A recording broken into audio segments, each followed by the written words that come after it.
সংসদীয় স্থায়ী কমিটি গঠন নিয়ে মতপার্থক্য দেখা দিয়েছে সরকার ও বিরোধী দলের মধ্যে। বিরোধী দল জামায়াতের দাবি ৫ মাস পেরোলেও কমিটি গঠনে আন্তরিক নয় সরকার। এমনকি সংবিধান সংশোধনের বিশেষ কমিটিতে নাম না দিলে করা হবে না সভাপতি, এমন শঙ্কাও রয়েছে তাদের। এদিকে স্থায়ী কমিটি গঠনে দেরি হওয়ার পেছনে বিরোধী দল থেকে নাম না আসাকে দায়ী করেছেন সরকার দলীয় হুইপ নুরুদ্দিন আহমেদ অপু। তবে স্পিকার হাফিজউদ্দিন আহমদ মনে করেন, বিরোধী দল থেকে সংসদীয় স্থায়ী কমিটির সভাপতি করা হলে প্রশাসন ও নির্বাহী বিভাগের জবাবদিহিতা নিশ্চিত করা যাবে। লাভলি বিথির রিপোর্টে বিস্তারিত। সিলন টি রপ্তানিতে শীর্ষে। সরকার ও সংসদের কার্যক্রমে জবাবদিহিতা নিশ্চিতের অন্যতম মাধ্যম সংসদীয় স্থায়ী কমিটি।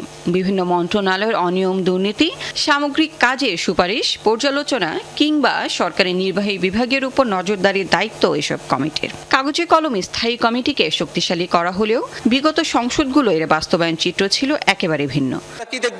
এই সরকার গঠন করার কিন্তু ত্রয়োদশ সংসদের দ্বিতীয় অধিবেশন শেষ হলেও এখনও গঠন করা হয়নি বেশিরভাগ স্থায়ী কমিটি। গুরুত্বপূর্ণ সংসদীয় কমিটির সভাপতি বিরোধী দল থেকে দেওয়ার বিষয়েও ঐকমত্য হয়নি। স্পিকার বলছেন, সংসদ ও সরকারের জবাবদিহিতা এক্ষেত্রে দ্রুত পদক্ষেপ নেওয়া জরুরি। এটা হলে জবাবদিহিতার ক্ষেত্রে নতুন একটা দিগন্ত উন্মোচিত হবে।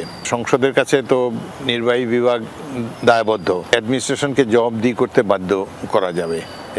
এইখানেই হলো সংসদীয় কমিটির গুরুত্ব। তবে স্থায়ী কমিটি গঠনে গুরুত্বপূর্ণ কমিটির সভাপতি বিরোধী দল থেকে দেওয়ার সিদ্ধান্ত নিয়ে বিএনপি জামায়াত দু দলের মধ্যে চলছে টানাপোড়েন।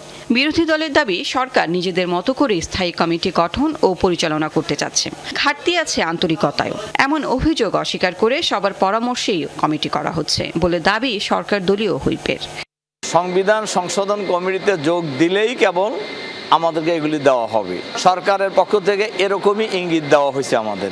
আর বিরোধী দল থেকে আপাতত স্থায়ী কমিটির সভাপতি বানানোর কোনো প্রক্রিয়া আমরা দেখছি না। বিরোধী দলের মধ্যে অনেকগুলো দল আছে, তাদের সাথে সমন্বয় না করার কারণে তারা কমিটিগুলোর নাম দিতে তারা একটু ডিলে করছে। ওনাদের নাম না দেওয়ার কারণে আমরা এই কমিটিগুলো এই সেশনে করতে পারলাম না আর কি।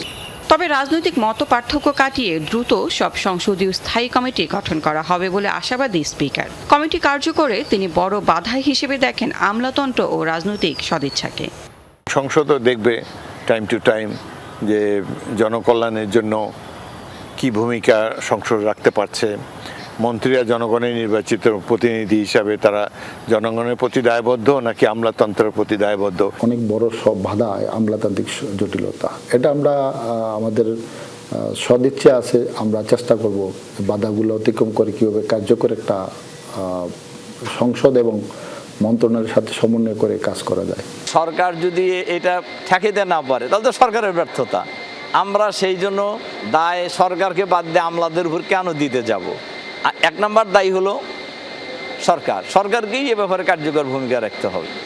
সংসদীয় স্থায়ী কমিটি অভিজ্ঞতার মিশেলে দল ও স্বজনপ্রীতির ঊর্ধ্বে কাজ করবে, যেখানে জনস্বার্থ প্রাধান্য পাবে, প্রত্যাশা সবাইকে নিয়ে দেশ পরিচালনার জন্য ওনারা চেষ্টা করবে।